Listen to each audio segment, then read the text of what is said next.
All right, so we already know, we talked about last meeting, there's 4 valves, right? So whenever you were talking about valve disorders, that's what we're going to be looking at is they're not working, they're not closing completely, so blood's backwashing.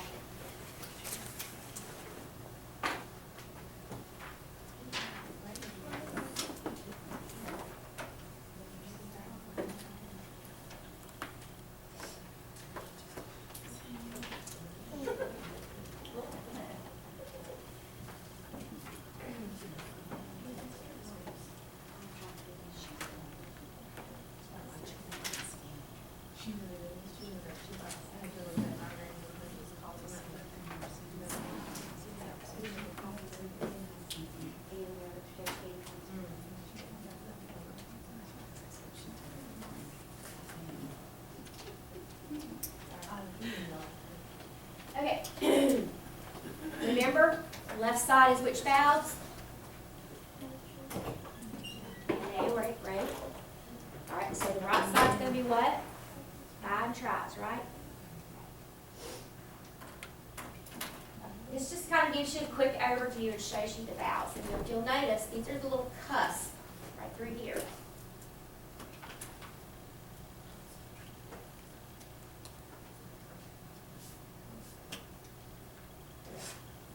All right, we're going to look at the aortic valve first. A lot of times we'll see aortic stenosis. It has 3 cusps, or what they call leaflets. Whenever there's a narrowing with this valve,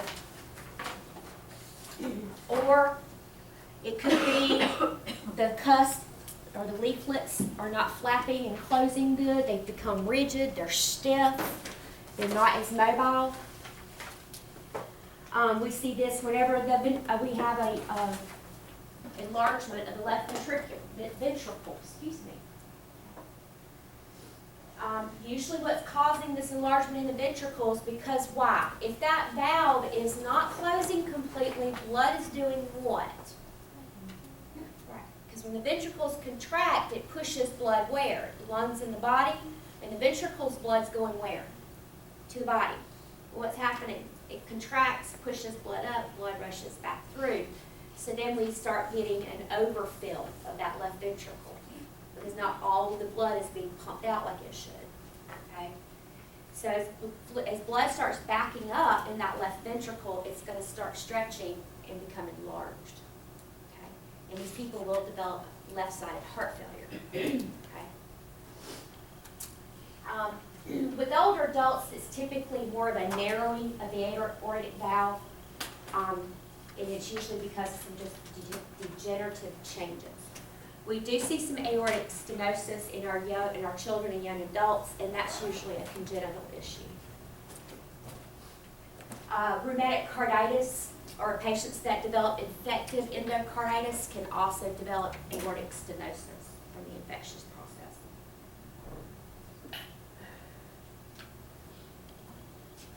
These patients may actually, initially, when they're developing the stenosis, may be asymptomatic. They not even know that they have a valve issue. As it starts affecting and causing enlargement of the left ventricle, then they might start complaining of some dyspnea and extreme fatigue with any activity. They may even faint, pass out, complain of being lightheaded. They may develop anginal pain. Heart pain. And if you palpate their carotid pulses, they may feel weak, like a 1 or a 2, thready, or 2 where it's just really weak. They're not going to be that full bounding that normal carotid arteries should be. And when you listen to their hearts, you'll hear an S2, and we call it, it's going to actually split. It sounds like a lub-te-dub when you listen. We will do chest x-rays. Now, usually the chest x-ray is going to look for any pulmonary edema, okay, or any pulmonary issues that may be secondary to it, depending on how severe the left ventricle has been affected. Of course, we're going to do echo. We're going to look at the heart, do the ultrasound of the heart, look at the valves, Make sure it is the aortic valve that's causing this. Just see how severe the stenosis is. Also, it'll tell us how well the left ventricle is functioning, which is going to be very important, especially in diagnosing, are they actually going to be developing heart failure, or have we caught this early enough? These patients will go into a cardiac cath. We just want to make sure we're going to look at the blood flow through the coronary arteries. Make sure we don't have any coronary artery disease.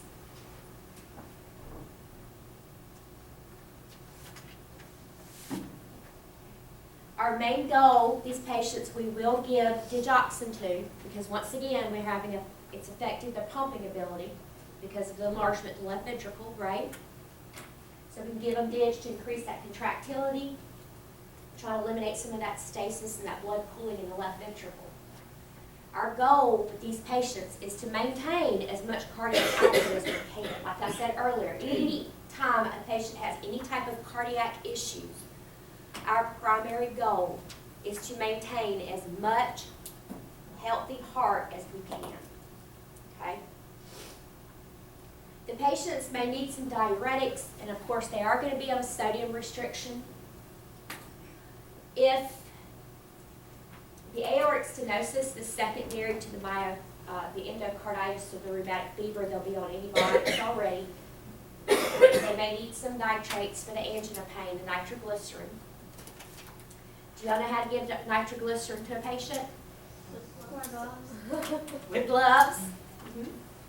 When you, the patients may go home with nitroglycerin to take when they have the anginal pain. So you want to make sure you educate them on that nitroglycerin. That they take it to keep out of reach of children, number one. Okay. But also, they need to take, if they have the anginal pain, they need to let one melt under the tongue, and if the pain has not gone away in 5 minutes, they'll take a second one. Wait 5 minutes. If they need to, take a third one. If they still have chest pain, they need to do what? Go to the hospital. Go to the hospital. Don't bypass to the doctor's office. Just go straight to the ER. So they only take 3. Right. You need to wait 5 minutes between minutes. Wait 5 minutes between each.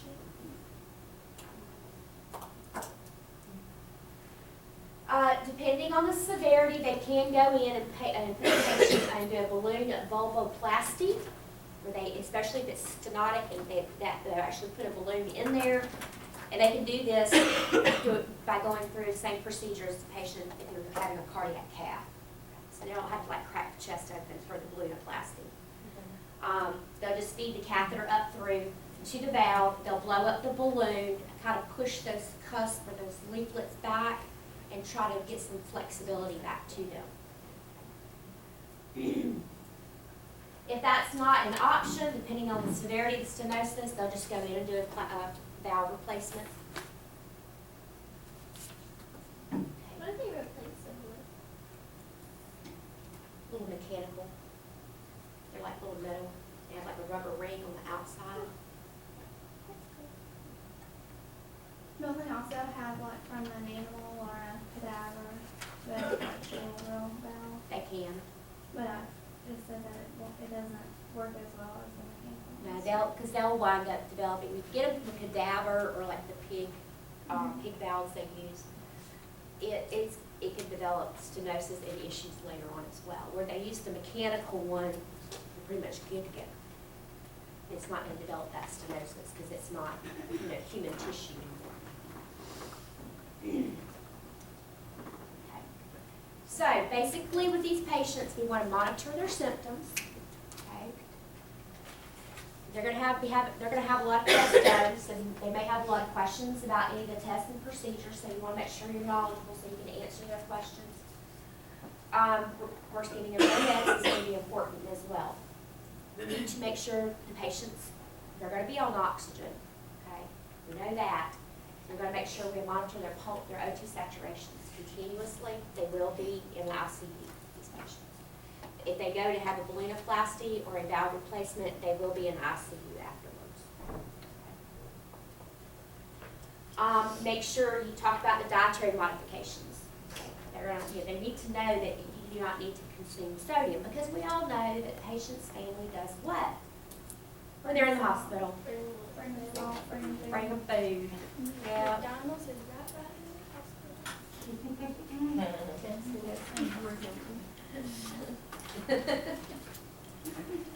All right, another aortic issue is aortic regurgitation. This is where the valve is not closed tightly, so yes, once again, we get blood leaking backwards. It just cannot stay closed.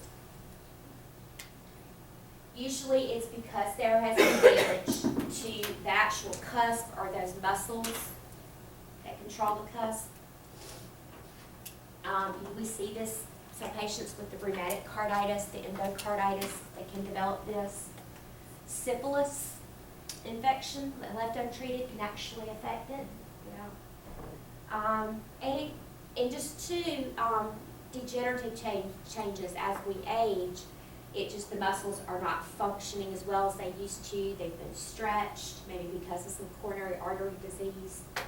Maybe they have developed heart failure because of their coronary artery disease or an MI in the past. And so it's kind of stretched those papillary muscles. Patients that have had systemic infections also can be at risk for damage to the aortic valve. Y'all probably never heard of Fen-Phen, have y'all? And some of you have. It's a diet pill that was real popular about 20 years ago. Doctors were writing scripts out the wazoo for it. And they found out that it can damage the aortic valve. So they've taken that off the market. Redux, I'm not real familiar with that one. But they've been taken off the market. There were significant, and of course most of it's women that were taking the Fen-Phen. And what they found out is these women were developing aortic regurgitation and was throwing them in heart failure as well. The phentermine has been probably about the same. So be careful any diet pills out there, y'all.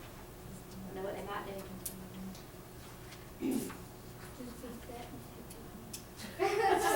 Do what? We said just be fat.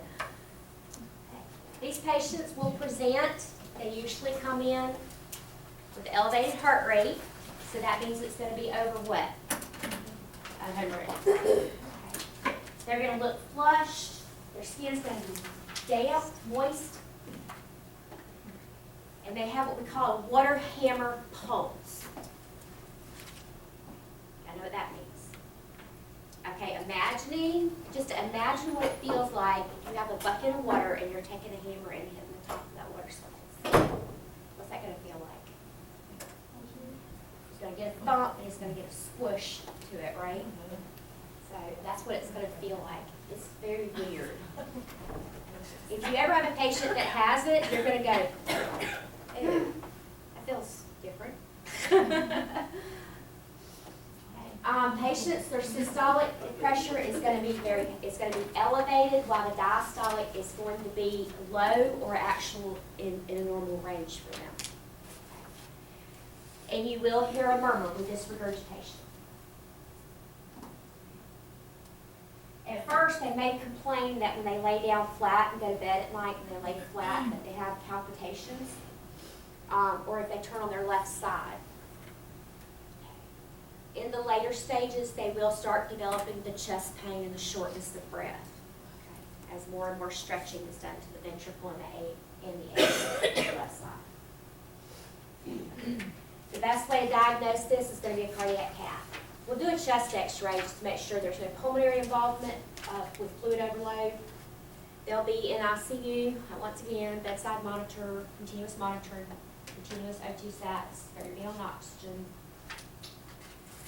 They may do a transesophageal echo to look at the cardiac function, see how well it is pumping. The best thing though, and the way we're going to treat this is basically, they're going to get be put on digoxin. I get it out. Because of the fluid, they're going to need some diuretics. And they may decide to put them on prophylactic antibiotics. If it is severe enough, they will just go in and do a valve replacement.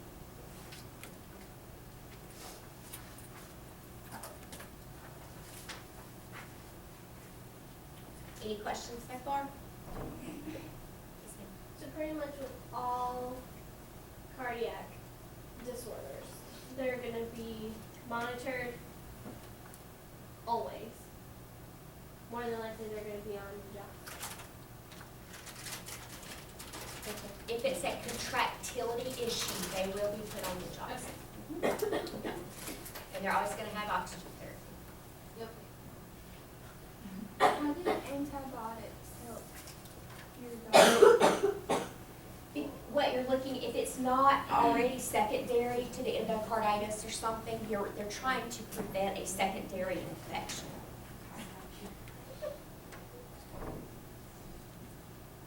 Because it's like women that have a mitral valve prolapse and they have a murmur, they'll tell these women that before you have any dental work or surgical procedures, you need to consult your physician because they may need to be put on especially after dental work, they may need to be put on antibiotics prophylactically to keep them from developing an infection that can attack the heart and cause more problems.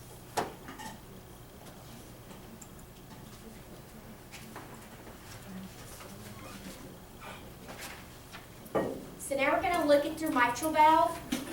Once again, we've got stenosis. So guess what it's going to look like? It's going to be stiff and rigid, right? Once again, as you've noticed, just like with the aortic issues, it can be secondary to the rheumatic carditis and or a recurrence of endocarditis.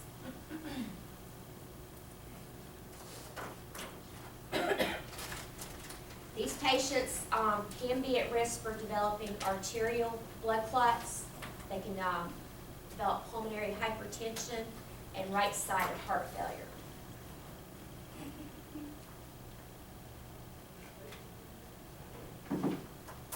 The patients are going to present, they're going to say, I can't do anything, I'm just so tired. Oh. Yeah, I get up, I do a little bit, and I'm tired. They're going to say, I'm short of breath. I can't walk from, here to the other side of the house without getting short of breath. And that's not me. It's not normal.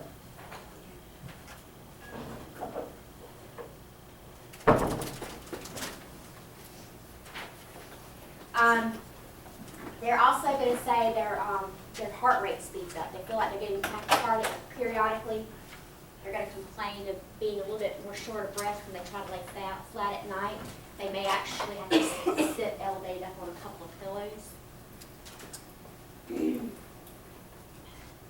they're developing pulmonary edema from this complication, they're going to start with the pink frothy sputum. They're coughing up.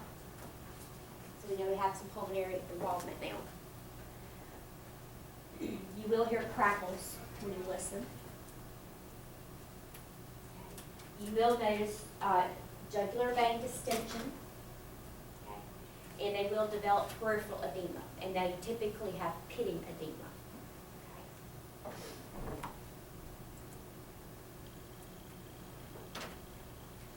So they're going to get a chest X-ray, and that's just to check the lungs. Basically, we want to see how much pulmonary involvement we have going on with the backflow blood. Okay. They'll get the they'll get a esophageal echo, okay? So we can get the esophageal echo. I don't think I explained this to y'all earlier, I'm sorry. The difference between going through the chest wall and doing the transesophageal, the TEE echo, is they can look at the back side of the heart. Because with a normal ultrasound, the wand over the chest, the only thing they're going to be able to see really is the anterior surface.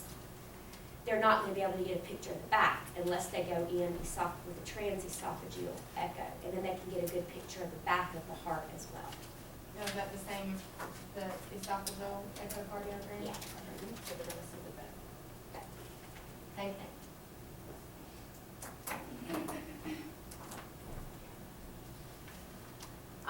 Once again, they're going to be antibiotics.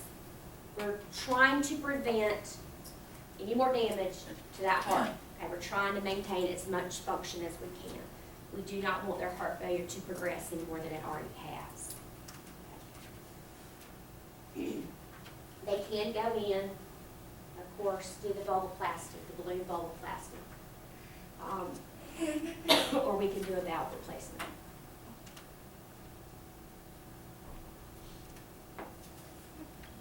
I hear that, like, I hear a balloon pump mentioned a lot. Is that the same thing, or is that similar, or No. completely different? The balloon, the percutaneous balloon valvoplasty is like they're going in and doing a cardiac cath, but they're not injecting down, looking at coronary arteries. They're going in, and on the end of that particular catheter, it's gonna have a balloon that they'll blow up.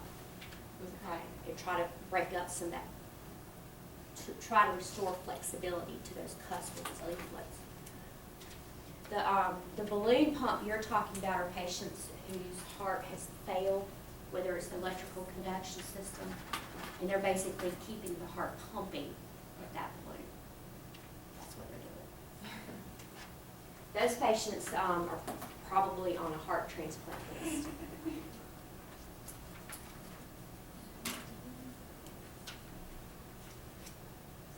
Right, mitral regurgitation, everybody's heard about this one, hadn't you? We see it a lot in women. Usually, it's not uncommon, it's not necessarily a bad thing. With women that are usually in their 30s to 40s, some as early as in their 20s, the doctor may say, hey, did you know you had a murmur? And typically, that's going to be a mitral valve regurgitation in that age group, in that population. It doesn't necessarily mean it's a bad thing. It depends on the severity of it. Okay. Of course, if it's caused by the rheumatic carditis, it's going to be a more severe issue. What age group did you say for the? 30s to 40s. We do see it in a few 20-year-olds, but not many.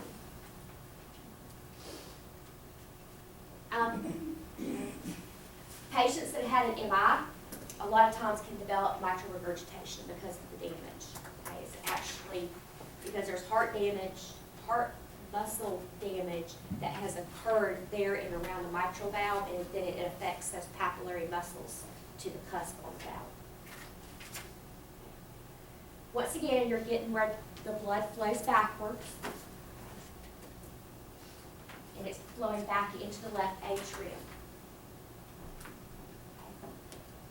When we have ventricular systole, then the blood is going to leak down into the left ventricle. These patients, usually with our MI patients that have developed a cardiogenic shock because of the MI, is typically when we see the mitral valve damage with our MI patients. Excuse me.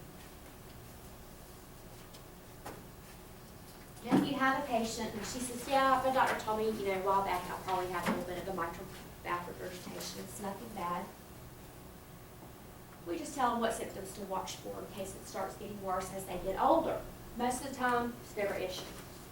But now our patients that have had the endocarditis, the rheumatic carditis, sorry, my throat is staying dry. Our patients, because they've had so much damage to the MI, they're going to start complaining immediately. And so you will need to be aware of what symptoms you're going to be looking for. And of course, chronic fatigue. Okay.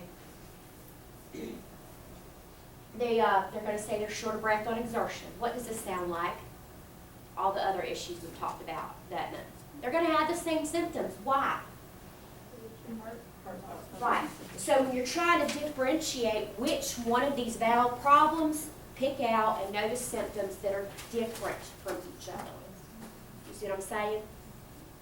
Because I know y'all are sitting here, how are we ever going to remember all these symptoms that go with them? Well, we know they're all going to have fatigue, shortness of breath, right? So pick out what's different, know what's different, what defines one's different from the other. You'll hear a diminished S1 sound with this. The patients will be hypertensive. They will have an elevated heart rate. And you'll hear a blowing type murmur. Sounds more like a wish, like a big swoosh.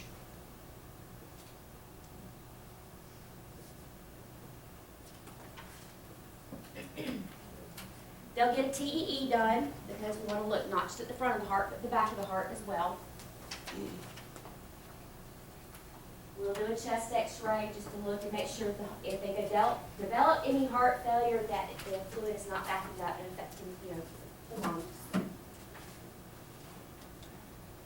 And they can have an angiography done just to check the blood flow and see how much blood is flowing backwards. And of course, they'll, get a ECG done. And they will probably, depending on what the cause of it is, they will probably be in the ICU as well.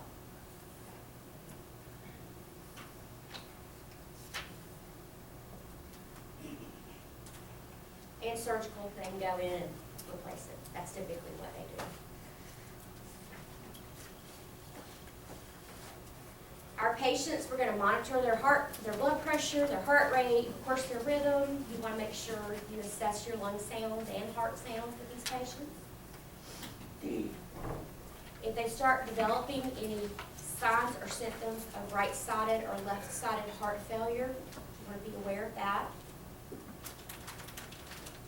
And we need to educate them. Like I said earlier, patients that have mitral valve regurgitation, if they are going to have dental work, stuff like that, they need to know that they need to let their physician know, and their dentist know too, and they need to be put on a prophylactic antibiotic for any dental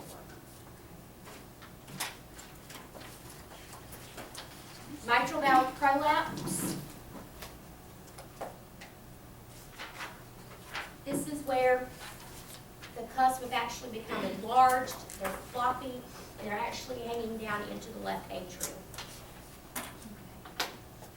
Once again, we see this is a lot more common in women than men, but we do see it in men. They think causes are idiopathic. That means sometimes it's just we don't know in some patients what caused it. Patients that have had rheumatic carditis, once again, there's that word again. It could be an inherited disorder. You do see, especially with the women, it does tend to run in the family. And we do see it with some patients that have advanced cardiac disease.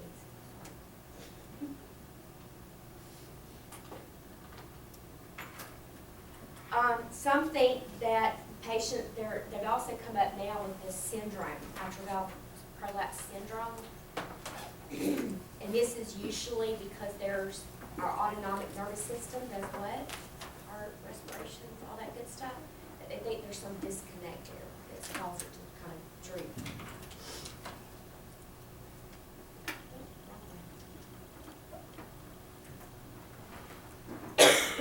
And this gives you a nice little picture. See, this is the way it should look enclosed.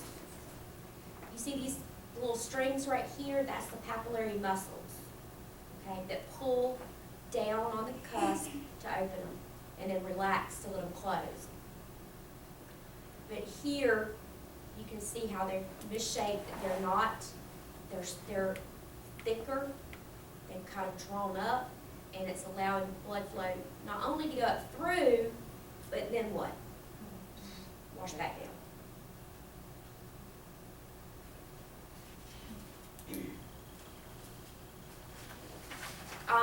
Most patients, because it's usually, if it's not a very severe, stenosis or issue, they may not have any symptoms of it, may not even know. Like I said, when they go to the doctor and he listens to their heart and he says, oh, you got a little murmur there.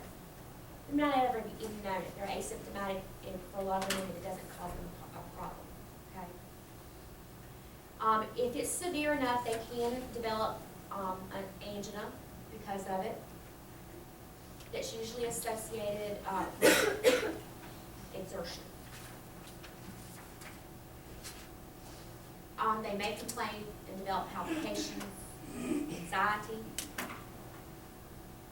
Their heart rate may be rapid or irregular, especially with exertion.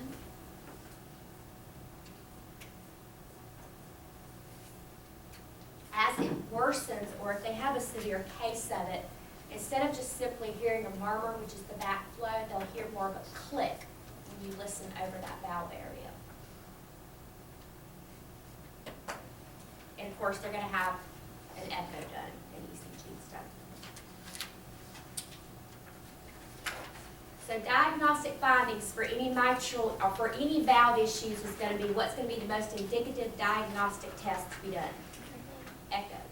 Yep. And it's the least invasive. Once again, these patients are probably gonna be on antibiotic therapy. If it's caused by an infection, they may be put on drugs prophylactically. They're gonna be put on digoxin. They may also, because of high blood pressure, need to, the beta blockers or some calcium channel blockers.